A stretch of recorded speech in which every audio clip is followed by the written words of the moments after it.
لا دێربی شاری هەولێر و لە هەفتەی 11 خولی پلێکی کوردستان بروسێک لەسەر یاریگای پیشەسازی میوانداری هەولێری کرد. لە نیوە یەکەم ئاستی هەردوویانە لە یەکۆ نزیک بوو، هێرش بە هێرشیان ئاڵ و گۆڕ دەکرد بە مەبەستی تۆمارکردنی گۆڵێکی خێرا.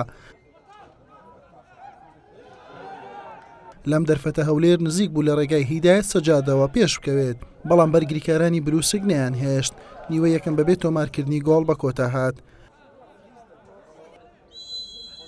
لا نیوەی دوم هەولێر سەرەتاویستی گۆڵێکی خێرای هەبوو، دەرفەتیشی بۆ ڕەخسا سوودی لێوەرنەگرت.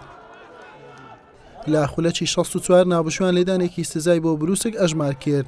ڕێبوار نەجمەدین سەرکەوتوانە جێبەجێ کرد و یانەکەی بە گۆڵ یەکەم پێشخست.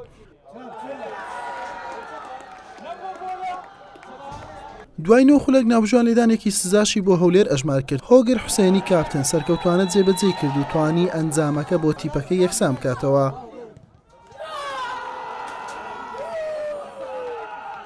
بروسک نەیهێشت ئەم یەکسانیە درێژە بکێشێت و دوای تەنها یەک خولەک مالیک محەممەد بە لێدانی سەر بروسچی با گۆڵی دوم پێشخست. محەممەد فاتح دەرفەتی گۆڵی سێمیشی بۆ بروسک لە بەردەم بوو لە دەستیدا. لا خولەکی 89 ناوبژوان دوم لێدانی سزای بۆ هەولێر ئەژمار کرد و دووبارە هۆگر حسێن توانی گۆڵی دومی خۆیوانەکەی تۆمار بکات و ئەنجامەکە یەکسان بکاتەوە. یاریەکەش هەر بەم ئەنجامە بە کۆتا هات. وڵای یاریەکە بە گشتی یارێکی گەرم و گوڕ یارێکی خۆش بوو.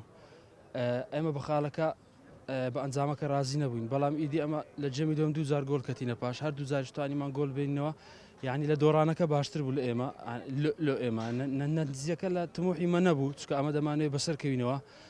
ئیشاڵە لە یاریەکانی داهاتوو ئێمە دەبی ئەو ئەغڵاتانی هەمانە چارەسەریان بکەن هەتاوەکو ئەمە لە یاریەکان بەبێ ئەوەی گۆڵمان لێبی دەتوانین گۆڵ بکەین و یاریەکان لە بەرژەوەندی خۆمان کۆتایی پێبین. دەیگەڕێنمەوە لە بۆ ئێمە زیاتر ئێستا جالمان دەکرد لە ڕووی گۆڵ تۆمارکردن و فرسەشمان گەلێک زۆر بوو. دەبایە بەلای کەمی سێ گۆلی بکەن و لە ڕووی ئەدا شوابزانم بە شایدی هەموو لایەشەمە لە هەموو ڕۆکان باشترین بەس دەقی ئاخیری زەختە چتاویان هایشتنە سەرێ ئەو بوو لە دوو پەنالتی گۆلمان خوارد. ئەگەرنا لە ڕووی ئەدامە زۆر باشتر بن مستحقی برنەوە بین. دەستخۆش لەوان دەکەمانش هیلاک بوون، دەستخۆش لە یاریزانەکان شم دەکەن. ئینشاڵە لە یاریەکانی داهاتوو باشتر بە دەردەکەین و ئەنجامی باشتریشمان دەبین. بەم شێوەیە هەولێر نەیتوانی سوود لە یەکسانی ڕکابەرەکانی وەرگێت و بە 19 خاڵ و جیاوازی گۆڵ لەگەڵ سلێمانی و خاک لە خانەی سێم مایەوە. بروسچیش بە 11 خاڵ لە خانەی چواردەیەمی ڕیزبەندی دەبیندرێت. حوسێن محەممەد، کەناڵی پێام، هەولێر.